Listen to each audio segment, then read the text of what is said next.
Do not call it an Impala. It is not a Malibu either. This is probably the most obscure police car you know very little about until you see those flashing lights in your rearview mirror. If this car looks vaguely familiar, that's because it should. It's built on GM's Zeta platform, which is the Chevy SS, the Pontiac G8, and the 5th gen Camaro. This is a Chevy Caprice police pursuit vehicle, and this car is for sale right now on Doug DeMiro's Cars and Bids auction site.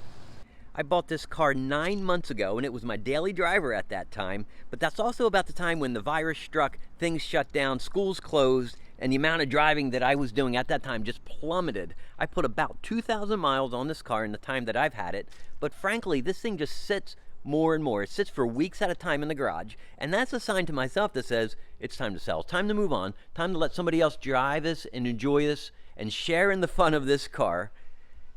And that's when I also decided to sell it through Cars and Bids. I thought it would be a fun, interactive, and interesting way of selling a car that I haven't tried before. And that is where my no reserve online auction is going on right this minute. That closes this Friday, Friday the 13th, no less. So let me show you around the car a little bit, share with you some of the cool and unusual and special features that make this car unique, as well as show you some of the flaws and the blemishes on the car as well, and give you a good, clear perspective about what you're looking at here. Look, the secret sauce with this car is what sits under the hood. This is a 6-liter V8 making 355 horsepower. It's designated an L77, which simply means aluminum block, aluminum heads, flex fuel, and displacement on demand. This is fully stock and original, direct from the factory. This is how it comes. No engine cover, no hood insulation either. Now, these were all made in Australia by Holden of GM. About 17,000 of these cars were imported to North America between 2011 and 2017. There was 2 engine choices you could opt for as a law enforcement agency here in North America. There was a 3.6 liter V6, there was also the 6 liter. All of these cars came with the same 6-speed automatic transmission, and all of them were rear-wheel drive. Some of the features on this car that make it more police spec than luxury includes no driving lights or fog lights, steel wheels, although this car has the optional full wheel hubcaps instead of the little center caps. There are blacked out blank turn signal indicators, blacked out mirrors, blacked out door handles. On the trunk of this car is a radio antenna which has been disconnected. Of course, there's dual exhaust sticking out of the rear. In the rear of the car, it's pure business, including no carpeting, but instead you get a vinyl floor, which makes for easy cleanup. You get a vinyl rear seat as well. There's no center armrest. There's no fold-down option to hide nooks and crannies. There's stab plates on the back of the driver's and passenger seat, vinyl covering at the top of the seat and the headrest as well. On the door is just plastic. Easy to clean, easy to service and maintain. The door handles are disconnected, so perps can't bust out of here. The window switch is disconnected as well. However, the windows do go down and they operate off the master control on the driver's door. On the B-pillar, you could see some mounting points here for where a partition sat that separated the passenger compartment from the driver's compartment. On the roof, in the headliner, you can see some indentations from that partition as well. And on the back of the seats, you can see some scuffing where that seat rubbed against the partition. And up front, you can see vinyl headrests, vinyl on the top shoulder area of the seating, cloth inserts on the bolsters and on the center, all the way down through the bottom of the seat, power seats as well, more vinyl flooring.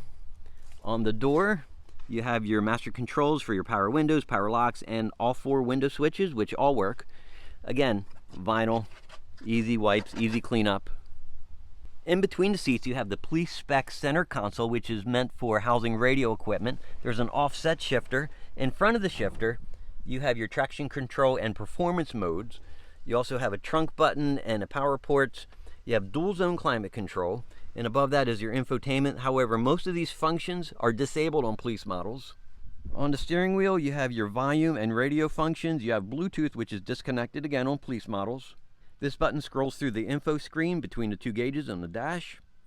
You have a speedometer, tachometer, fuel, and temperature. Now up above is the overhead console and the eyeglass holder and the dome light. This item and the ticket light were both missing in this car when I first got it. This is typically where the dash cam sits and the controllers. Now the light does come on, however, it doesn't work with the doors simply because the car is programmed to be in dark mode, which simply allows the police officer to enter and exit the car discreetly without setting off any warnings or lights. On the passenger side, again, just plastic. Nothing special, nothing fancy. In the glove compartment is a range disabler for the displacement on demand system that's plugged into the OBD port. The car also came with 2 tuning forks. You can see the 40 mile per hour indicator on there. And apparently these forks are used to calibrate speedometer guns. The second tuning fork is for 25 miles per hour. Not really quite sure how they work, how they're used, but that's their purpose. In the trunk, not a lot going on here. You can see where the battery lives over here on the driver's side. Some cars were optioned with a second battery. It would be housed on this side. Underneath the vinyl flooring is where the spare tire would have been if there was one with this car. And apparently the state takes those spare tires out and they include them with the tire rotation with these cars. Now, this is a nice car, really clean, really impressive considering it's 110,000 miles of police use, but there's some flaws and some blemishes with this, and let me share some of that with you. Right away on the passenger side, look at the gas filler door. It's a slight different color silver than the silver on the body. And I think simply because the gas filler door is plastic, I think it just matured at a different rate. On the passenger front door, going down the gap by the door handle, you can see the silver is slightly different there. I think there was some kind of body work, body damage, and the paint just wasn't blended quite perfectly at that spot. Also, when I first got the car, this door had all kinds of water sloshing in it. What I did is I went down below, I pulled this weather stripping out and cleaned out the gaps, cleaned out the water outlet holes right there, and got all that water out. It must have been a solid gallon of water sitting in there. Up on the front bumper, it's one of the first things I noticed on this car when I was looking at it before I bought it. You have these cracks in here and some dimpling as well. You also have new headlights, which on the surface wouldn't seem like a big deal, but then I'm looking at this gap right here, which is wider than what it should be. It's not a factory gap when you compare it to the passenger side. And that right there leads me to believe that there was some kind of collision or body work that was performed on the front of this car. There's also a dimple right here in the hood. And a rock chip. This gap right here is not quite perfect. And this is out a little bit. Again, it's just evidence that there was some kind of repair work in the past. Underneath the car, right here at the pinch weld, you can see it's kinked just a little bit, as if maybe somebody ran over a parking lot curb. On the driver's door, I've got some tiny little nicks right here. I've got the tiniest scrape right here on the rear quarter panel. And lastly, on my very first drive home after picking up the car, I noticed there was some kind of rattling going on underneath the car. When I got it home, I put it up on ramps. I took a look underneath and I saw the cross member on one side was loose. I tightened that up. The heat shield was bending a little bit, and I reshaped that as well, and it took out some of the rattling. However, I still have more rattling going on. It typically happens when the engine is cold, and sometimes when I'm going downhill, I hear rattling when I'm deaccelerating as well. All right, so what do you say we hop in, we'll start it up, and we'll go for a drive.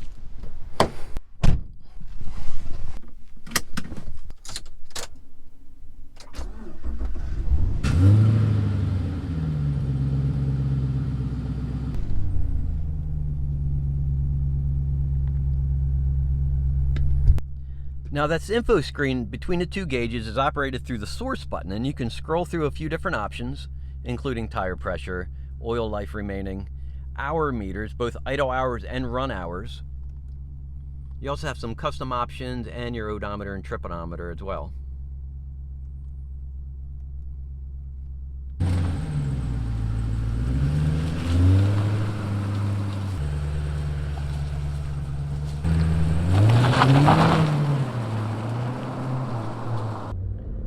I tell you what, these are such nice driving cars. They're quiet, they're solid as anything, they have great fit and finish. I mean, it's just a real testament to what Holden was building at that time.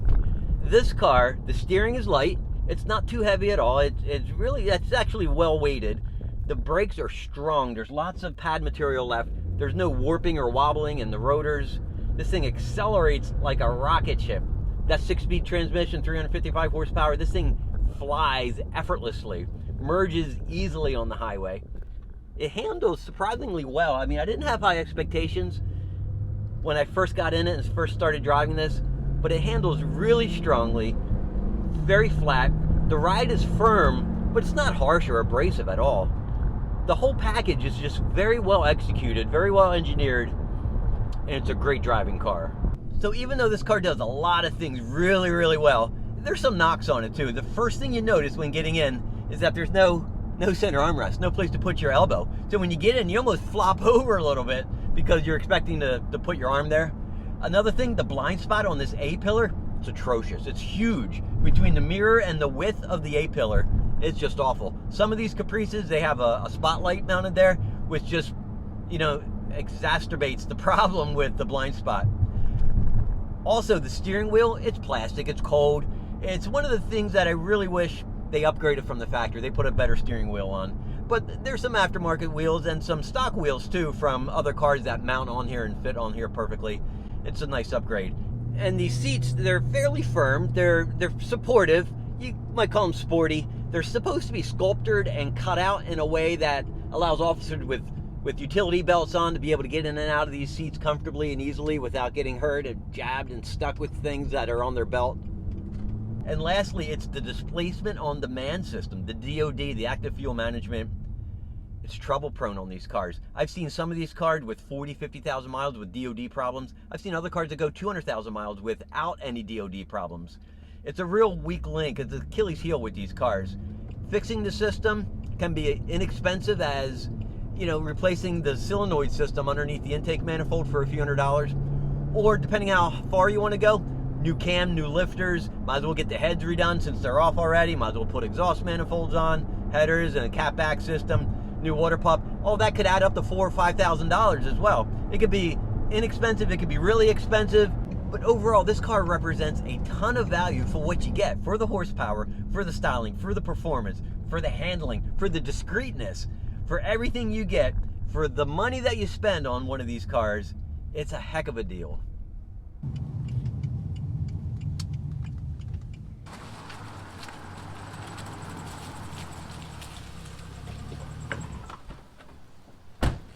So that's my Caprice. I hope you like what you see. I hope you jump over to the Cards and Bids website, take a look at the car, leave me a comment, say hi. Otherwise, thank you for watching, and I will see you on the next video.